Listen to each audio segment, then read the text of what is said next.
এবার আমাদের মহারাজ কৃষ্ণচন্দ্র উদ্বোধন করতে চলেছেন পানীয় জলের সরোবর।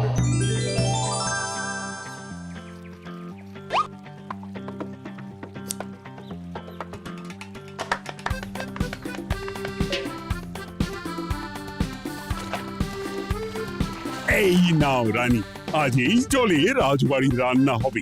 মহারাজ, আমরা সবাই চাই আপনি এই পানীয় জলের সরোবরের ব্যাপারে কিছু বলুন।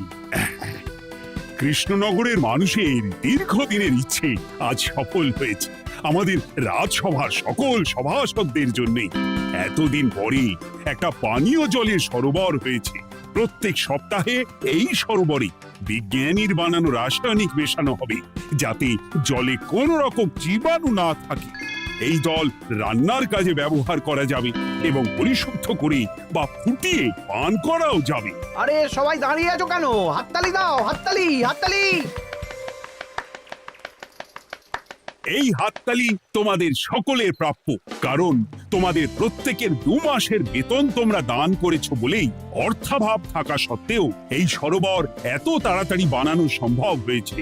এছাড়াও নিজেরা মাটি কাটা থেকে শুরু করে সকল কাজে সহযোগিতা করেছো, এটাও অনেক বড় ব্যাপার। আবার হাততালি। মহারাজ, এই আনন্দে কি খাওয়া দাওয়া হচ্ছে? খাওয়া বিশ্রাম সব হবে। আমি আর রানী একটু সমুদ্রে ঘুরতে যাব, তাই আগামীকাল থেকে 1 সপ্তাহ রাজসভা ছুটি। তোমরা নিজেদের মতন আনন্দ করো, বিশ্রাম নাও। টানা 1 সপ্তাহ ছুটি? হ্যাঁ, টানা 1 সপ্তাহ। কি আনন্দ! এবার হাত পা ছড়িয়ে শুধু আয়েশ করব। আমিও এই কদিন অনেক ধকল গেল। এটা চাই ওটা চাই, তারপর সব মালপত্র বওয়া, মাটি স্থানান্তরিত করা, সব কাজ করেছি। হ্যাঁ, এবার বিশ্রামটা চাই। কি বলো গোপাল? হ্যাঁ, ঠিক বলেছো সেনাপতি। তবে আমি আমার ব্যায়ামটা কিন্তু চালিয়ে যাব। সে চালাও, শরীরটা ধরে রাখতে হবে তো।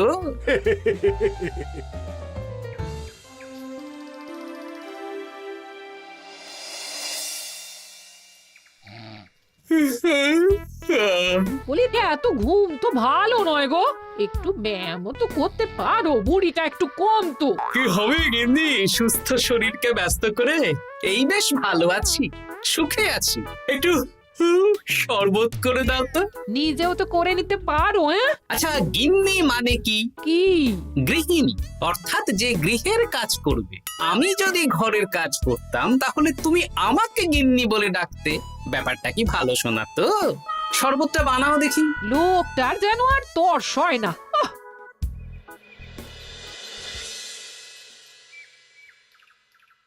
এই 137, হ্যাঁ 138, হ্যাঁ 139, হ্যাঁ 140। গিন্নি, কোথায় গেলে? কি হলো?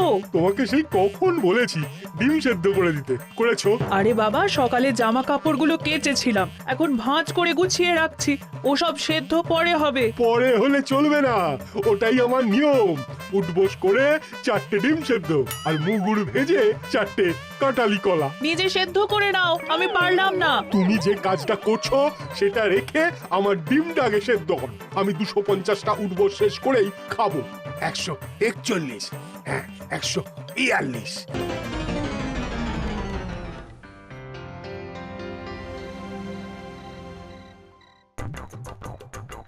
অগিনি, তোমার পিঠে একটু সুড়সুড়ি দিয়ে দাও তো। আমি এখন সন্ধে দেব, ওসব সুড়সুড়ি টুসুড়ি দিতে পারবো না বাপু। আহ, তুমি তুলতুলে হাতে সুড়সুড়ি দিলে ঘুমটা তাড়াতাড়ি চলে আসবে। এই ভর সন্ধেবেলা ঘুমোবে কেন? যাও একটু পায়চারি করে এসো। না, এখনো তো পায়চারি না, এখন শুধু বিশ্রাম। দাও দাও দাও দাও, সুড়সুড়ি দাও, সুড়সুড়ি দাও। এই লোকটা জ্বালিয়ে মারলো। গিন্নি, একটু ওই কাঁচা লঙ্কা, কচি শসা, কুচো পেঁয়াজ আর ওই সর্ষের তেল দিয়ে মুড়িটা মাখো, বুঝলে? তুমি তো নিজেও মেখে নিতে পারো বাপু, সব কিছুতে আমাকে কেন আদেশ করো? আদেশ না লক্ষ্মী বউ, আমার অনুরোধ। তোমার মতন মুড়ি কি আমি মাখতে পারি? না না না, মেখে ফেলো দেখি, মেখে ফেলো, মেখে ফেলো। একটা কাজ নিজের হাতে করবে না। ওহ, কি জ্বালাতন রে বাবা।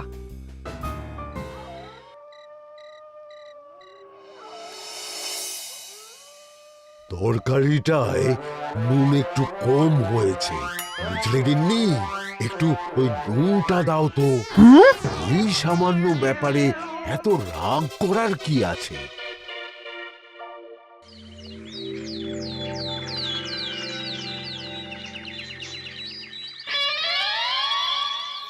এই একটু জল ভরে নিয়ে যাব, একটু শান্তিতে রান্না করব তার জো নেই। কর্তা বাড়িতে আছে, আমার হাড় বাস জ্বালিয়ে দেবে। আমার দুঃখের কথা আর কি বলি দিদি ভাই, সারা দিন এটা ওটা বায়না তো ছিলই, কিন্তু এখন ছুটি পাওয়ার পর থেকে যেন বায়না বেড়ে গেছে। আমার কর্তা তো এমনিতেই আরাম প্রিয়, এখন দেখছি ঘর থেকে বেরোতেই চাইছেন না। সারাক্ষণ শ্বশুরে দাও, এটা খেতে দাও, হাত পা টিপে দাও। আর যদি না কথা শুনে উল্টে বলি নিজে করে নাও, তাহলেই বাবুর গোসা হয়। যদি অভয় দেন তাহলে ছোট মুখে একটা বড় কথা বলবো। বলো বলো। আপনারা একটা কাজ করতে পারেন, যখনই আপনাদের কর্তারা আপনাদের কিছু একটা কাজ করতে বলবেন তখনই বলে মুখ ঘুরিয়ে নেবেন, দেখবেন তারপর সেই কাজ নিজেই করে নিচ্ছে। কিন্তু এতে যদি রাগ করে? রাগ করে আর করবেটা কি, সেই তো দিনের শেষে নিজের ঘরে নিজেকেই ফিরতে হবে। বরং আপনাদের এড়িয়ে যাওয়া দেখে ভাববে আপনারা হয়তো রেগে আছেন, তেতে আছেন, সেই ভয়ে নিজেরাই নিজেদের কাজ করে নেবে। ঠিক বলেছ বুদ্ধির মা। সোজা আঙুলে ঘি না উঠলে আঙুল বেঁকিয়ে ঘি বের করতে হয়, না হলে ঘিয়ের বোতলে তাপ দিতে হয়। ঠিক বলেছো, তোমার এই বুদ্ধিটা বেশ ভালোই দিয়েছো। আমিও আজকে থেকে এই পদ্ধতিটাই অনুসরণ করব।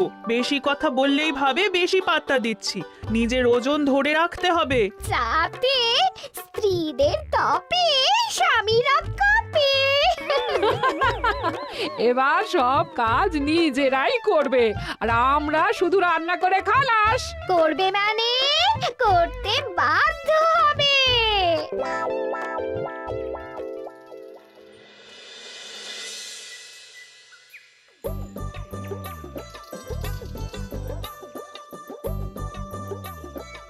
কই গো গিন্নি, বাজারের থলেটা ধরো।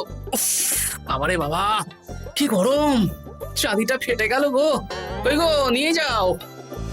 যা বাবা, কিন্তু কথাই শোনে না। আরে বাবা, আমি কখন থেকে হাঁকছি বাজারের থলেটা নিয়ে যাও, কোনো কথা কানেই তোলো না। এ নাও দেখো, তোমার পছন্দ মতন কই মাছ এনেছি, আজকে তেল কই রেঁধো কেমন। ওর কি, আমি স্নানে গেলাম, ভালো করে কষিয়ে রান্না কর, হ্যাঁ, দুপুরে পেট ভরে খাবো। হ্যাঁ, এই তোমায় কি হুহু রোগে পেয়েছে নাকি? হ্যাঁ, যাই বলি তাতেই একটাই উত্তর, হুহু। কি মন্ত্রী মশাই, অনেক দিন হয়ে গেল আমাদের হাতে কোনো কাজ নেই। এখন কি আর গোপালের পেছনে লাগবেন না নাকি? দূর, অনেক তো পিছনে লাগলাম, কিন্তু ফলের ফল তো কিচ্ছু হলো না, উল্টে আমার বদনাম হলো আর তোরাও ফেসে গেলি। তাই আর না। তাহলে এখন কি হাত গুটিয়ে বসে থাকবেন? এখন সুস্থ শরীর ব্যস্ত করতে চাইছি না, বুঝলি?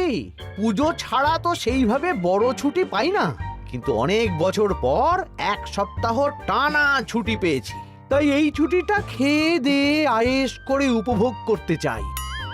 বাহ, বেশ টাটকা ফল এনেছেন তো। খাবি? আপনি খাওয়ালে আমরা আবার না করতে পারি নাকি? দাঁড়া, তোদের গিন্নিমাকে বলছি কেটে দিতে।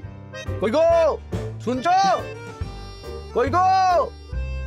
গিন্নিমা তো কোনো সাড়াই দিল না, তাই তো দেখছি। দাঁড়া, আমি রান্নাঘরে গিয়ে বলে আসি।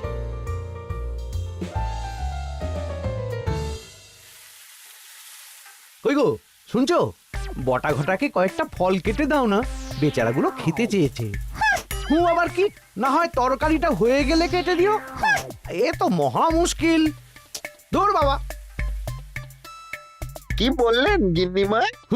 মানে মানে বলে মুখ ঘুরিয়ে নিল। হয়তো উনি ব্যস্ত আছেন, সেটা কোনো ব্যাপার না।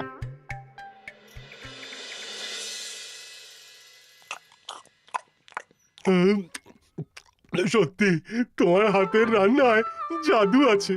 হ্যাঁ, বাহ বাহ। কি হলো গো? হ্যাঁ, সকাল থেকে মুখে কুলু পেটে বসে আছো কেন? তোমার কি কিছু হয়েছে? হুম ওই দেখো আবার হু হু করে। দাও দেখি, আর একটু ভাত দাও। হুম কি গো, ভাত দেবে না? হুম আরে বাবা, তোমার কি রাগ বা অভিমান কিছু হয়েছে? এ তো দেখি কিছুই বলে না।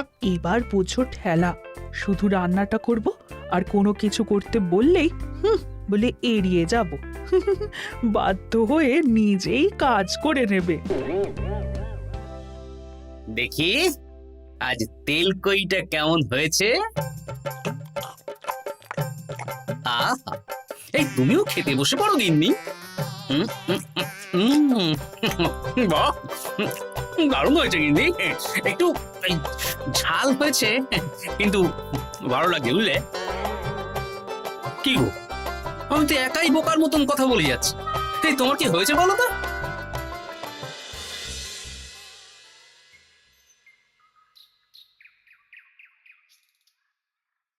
গিন্নি, মুদিখানা থেকে মাসকাবারি সব নিয়ে এসেছি। এবার জায়গার জিনিস জায়গায় ভরে ফেলো তো। কি হলো গো, ভরবে না? কি গো, রাগ করেছো আমার ওপর? নিচে নিচে ভরো ভরো নিচে।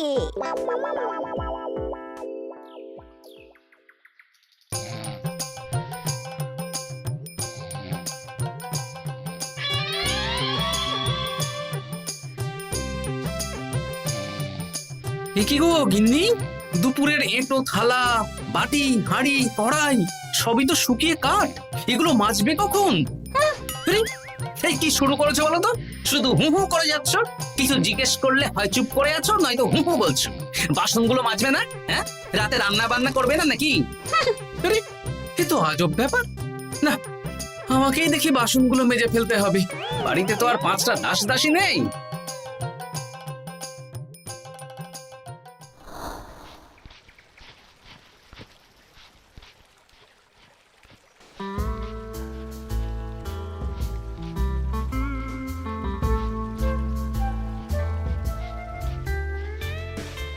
এ কি দাদু, তুমি বাসন মাজছো? কি আর করবো, তোদের দিদার রোগ হয়েছে। কি রোগ হয়েছে দাদু? হুহু রোগ হয়েছে, হুহু রোগ। সেটা আবার কি? আমি কিছু জিজ্ঞেস করলেই হয় চুপ করে আছে, নয়তো হু হু করছে। কি কর দাদু, 1 সপ্তাহ ছুটি পেয়েছো, কোথায় আইস করে কাটাবে তা না তুমি বাসন মাজছো। কি আর করবো বল, সবই ভাগ্য। আরে দাদু, তোমার যে ঘটে বুদ্ধি আছে না, তুমি ভাগ্য বদল করে দিতে পারো। হ্যাঁ, দিদা পুনো হল হলে তুমিও তো বাঘাতে তোল। আর দেখি কবে ঠিক হয়, নইলে তো কিছু একটা ব্যবস্থা করতেই হবে। এভাবে হু হু শুনে তো আর থাকা যায় না, বিরক্তিকর। আরে গোপাল যে, তুমি পুকুর ঘাটে কি করছো? এই দুপুরের বাসন মাজছি। ও, বাসন মাজছো? মাজো মাজো, আমিও কাপড় জামা কেচে বাড়ি ফিরছি। কেন গো, তোমার আবার কি হলো? আর বলো না, একটু ছুটিতে বিশ্রাম নিচ্ছি বা ব্যায়াম করছি, সেসব আমার গিন্নির সহ্য হয় না। কিছু করতে বললেই হু হু করছে। তোমার গিন্নিও হু হু করছে? শুধু আমার না গো গোপাল, মন্ত্রীমশাই আর রাজবৈদ্যের গিন্নিও। এদের কি একসাথে ছোঁয়াচে হু হু রোগে পেয়েছে নাকি? হ্যাঁ, তাই তো মনে হচ্ছে সবার গিন্নি শুধু রান্না করছে আর কিচ্ছু কুটো নেড়ে দুটো করছে না। হ্যাঁ, আচ্ছা বুঝেছি, আমরা যে বিশ্রামে আছি সেটা এদের সহ্য হচ্ছে না। কি করা যায় বলো তো? আমাদের বউ যখন কাজ করছে না, তখন নতুন বউ আনতে হবে, মানে আবার বিয়ে করতে হবে। কি যাতা কথা বলছো গোপাল? মানে ব্যাপারটা হলো গিয়ে,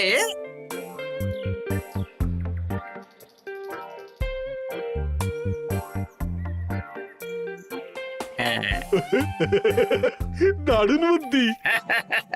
তুমি এক কাজ করো, মন্ত্রী মশাই আর রাজবৈদ্যকে এই বুদ্ধির ব্যাপারটা জানিয়ে দাও, আর কাল বিকেল বেলা থেকে আমাদেরও হুহু রোগ শুরু হবে, কেমন? বেশ বেশ।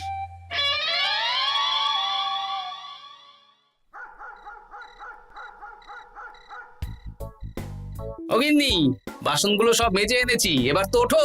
রাতে রান্না করবে তো? এই তো ওষুধে কাজ দিয়েছে। এভাবেই খাটাবো, ছুটিতে বাড়ি বসে পায়ের ওপর পা তুলে খাওয়া বের করে দেবো, বের করে দেবো। হ্যাঁ, তুমি মনে মনে কি ভাবছো আমি ঠিক বুঝতে পারছি। সারা বছর খাটাখাটনির পর আমার 1 সপ্তাহ ছুটির সুখ তুমি চোখে দেখতে পারছো না। কাল খেলা ঘুরে যাবে।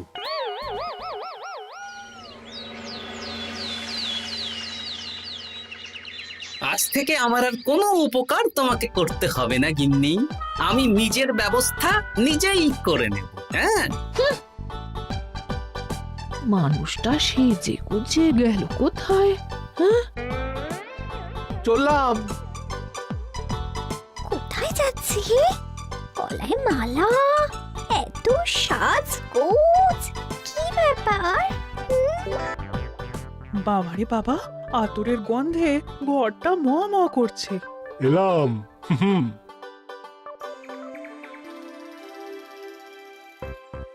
আরে আর বলো না, আমার মানুষটা যে আজকে সকাল সকাল সেজে গুজে কোথায় গেল কিছুই বুঝতে পারলাম না। আমার কথাও তো গলায় মালা পড়ে গেল। আমার কর্তা তো রজনীগন্ধা ফুলের আতর মাখছিল। কোথাও কি কোনো নিমন্ত্রণ আছে নাকি? কিছুই তো বুঝতে পারছি না।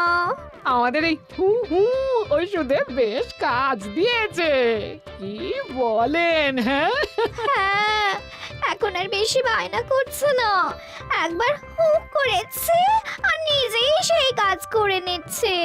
আমি শুধু রান্নাটুকু করি, বাকি সব কাজ ওকে দিয়ে করাচ্ছি। কিচ্ছু বলতে হচ্ছে না, বাধ্য হয়ে করছে। আমিও তাই। আজকে তো ভেবেছি খাবার ঢেকে রাখবো, নিজে বেড়ে নিয়ে খাবে। বায়না একেবারে গুছিয়ে দেবো। হ্যাঁ,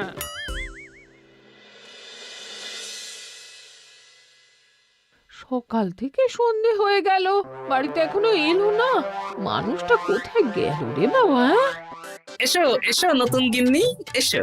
আজ থেকে তুমিও এই সুখের সংসারের সমান অংশীদার। এই এই এই এই এইটা কে? হ্যাঁ? তুমি একটু ওপর পড়ে এসেছো কেন? হ্যাঁ, নতুন গিন্নি, তুমি আমার পুরনো গিন্নির কথায় বেশি কান দিও না। আমি যা বলবো তাই শুনবে। তুমি আমার জন্য রান্না বান্না করে দেবে তো? আমি একটু একটু বায়না করব, সব শুনবে তো? তুমি বিয়ে করেছো?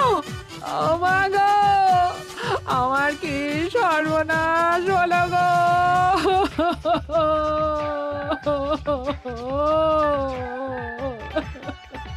চলো নতুন বউ, মোড়ের মাথায় গরুর গাড়ি দাঁড়িয়ে আছে, চলো চলো চলো। ওগো, তুমি এরকম করো না, আমি আর বাঁচবো না। কেন এত কষ্ট দিচ্ছ? সামান্য হু করার জন্য আরেকটা বিয়ে করলে? আমাকে পিঠে সুড়সুড়ি দিয়ে দেবে তো গো নতুন বউ? এটা কি? এ কি হলো? আমার বন্ধু বান্ধবরা এলে তাদের একটু ফল জলখাবারের ব্যবস্থা সব তুমি করবে তো? ও মা গো, এ কি সর্বনাশ হলো আমার! এই আমার সাথে এটা করতে পারলে আমি কি অপরাধ করেছি? দেখো, ঘরের কাজ আর আমার একটু আধটু বায়না, এগুলোই তোমাকে সামলাতে হবে, বুঝলে? তাহলেই তোমাকে রানী করে রাখবো, কেমন? এই, এটা কে? আমি বেঁচে থাকতে তুমি আবার বিয়ে করলে? ওর কথা শুনো না, তুমি আমার দুয়ো রানী। এ তো দেখছি বড্ড কান্নাকাটি করছে। চলো দুয়ো রানী, আমরা কদিন একটু ঘুরে আসি। চলো, এখনই যাবো। না না না, আরে ওর কথা শুনো না, আমরা ঘুরবো। মোড়ের মাথায় গরুর গাড়ি দাঁড়িয়ে আছে, চলো চলো।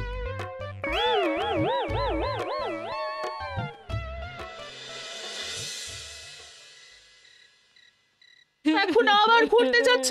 কি আর করবো বলো, আমরা সামান্য এক সপ্তাহ ছুটি পেলাম, ভাবলাম একটু আয়েশ করে থাকবো, কিন্তু তোমাদের সেই সুখ সইল না, তাই আমি মানছি আমি ভুল করেছি, তা বলে তুমি আরেকটা বিয়ে করে নেবে? ওকে মালা পরানোর সময় তোমার বুকটা একটু কাঁপলো না? আমার মুখটা মনে পড়লো না? এটা তুমি কেন করলে? আমাকে একটু বুঝিয়ে বলতে আমি আবার আগের মতো তোমার ছোট ছোট বায়নাগুলো পূরণ করে দিতাম। তার জন্য বিয়ে করলে? তুমি কি নিষ্ঠুর? হ্যাঁ? তোমরা সবাই নিষ্ঠুর। নিজেদের একটা স্ত্রী থাকতে আবার দ্বিতীয় বিয়ে। কি আর করবো, স্বামীর সামান্য আবদার স্ত্রী না রাখলে তো কোনো সংসারই সুখের সংসার হতে পারে না। অগত্যা এখন তোমরা যদি কথা দাও যে আগের মতন আমাদের ছোট ছোট বায়নাগুলো সামলাবে, তাহলে নতুন বউকে ওদের বাড়ি পাঠিয়ে দেব, আর আবার আমাদের পুরনো সংসার, সুখের সংসার ফিরে আসবে। সত্যি হ্যাঁ, বেশ কথা দিলাম। দাও দাও মুখ পুরীকে বাড়ি পাঠিয়ে। মুখ পুড়ি নয়, পোড়া। এই যে সভাকবি, ঘোমটাটা তোলো তো। কটা ঘুমটা তোল। ঘটা ভোলা, তার মানে তোমরা কেউ বিয়ে করোনি? না, তোমাদেরকে পথে আনার জন্য একটা ছোট্ট বিয়ের অভিনয় করলাম। আচ্ছা, এবার তো অভিনয় বুঝে গেলাম। এবার যদি তোমাদের বায়না না রাখি, তাহলে সত্যি সত্যি আমাদের বিয়ে করতে হবে। নয়, হ্যাঁ।